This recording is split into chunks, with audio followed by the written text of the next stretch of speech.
Hello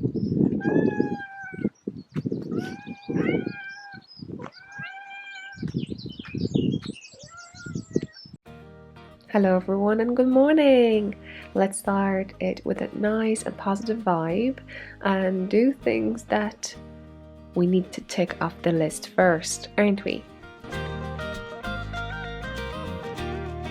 A few bits during the day, and then I always take a break to do a bit of knitting for at least 15-20 minutes to recharge my batteries and have an energy to do something else. Sometimes it helps me to motivate myself to do that bit that I don't want to do, like washing dishes, knowing that after that I will have another bit of knitting.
Today I'm knitting on the leftovers. As you can see, this is the Fiber Nymph Dye Works. I received this leftover from my friend.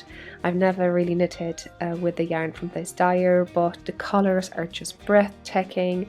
The yarn actually looks very nicely spun, so I think I have still. So you can see over here it has a quite nice twist, and I believe that will help with the wear and tear situation, so I can't wait.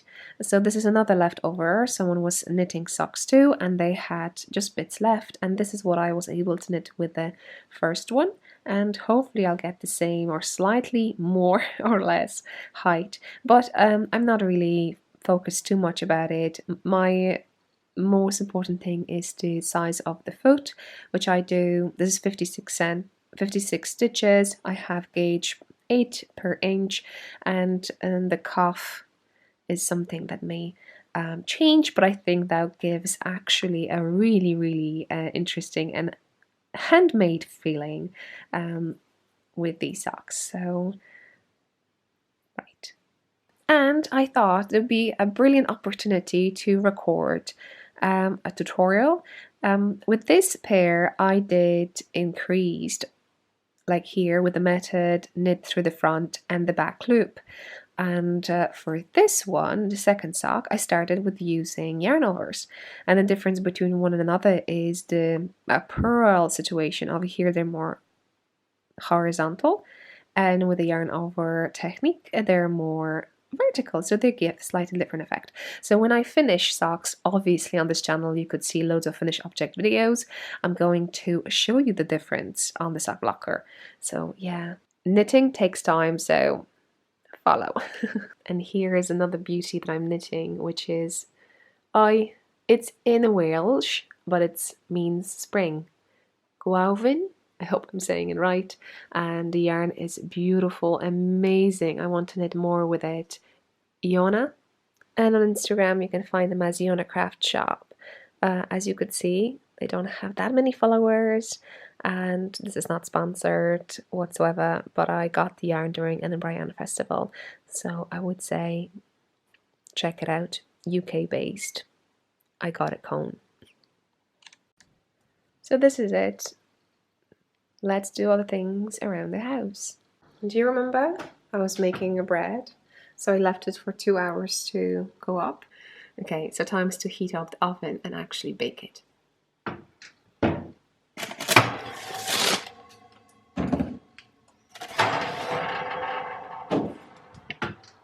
So first I have to preheat the oven.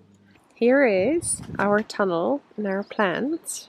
As you can see, I think they'll be fine. I know it doesn't look great over here, but some new ones are coming out. There were a few nights that was very cold. I know, we have a sun now, and then during the night it's cold. This looks beautiful, and I believe they will look beautiful to us. They're just popping on new things. Some of you said that they're very close together, so I will think about that to make a new ones. This is actually an old bookshelf. That was a bookshelf, and we just used that. We actually got it for someone who was moving out and didn't want, so we took it, and now, as you can see, has a second life. Our cucumbers look like this. And if you're interested more about gardening, I put videos on my second channel, so if you're interested to see that. But I thought you'd be interested to have a bit of an update how it looks over here. To be honest, I think this is a perfect spot for a chair and for knitting, because it's warm, not too hot now, the wind will not bother, and you can really enjoy. And second of all, we put some old sheet over here just for the bees and everything go in there and come out, but not for anyone else to enter this area. My next gardening challenge is this section. As you can see, it looks very bad. We cleaned, teamwork, we cleaned this spot, and you may have noticed when I was standing over here and showing you Stephan on the ground, it was loads of stuff over here. So we cleaned up a bit over here, and this is my next project. This house was built from some leftovers. Sebastian made it for boys, and as you can see, someone is occupying it. Who's that? Stefano. And it's quite cool because you can open up and see who's inside. So now let's see what I can do about it. Don't think that this video will be that I'm going to go through all of it. I think first stage will be just to chop off everything and let it dry like I did over here to expose the wood. Yes.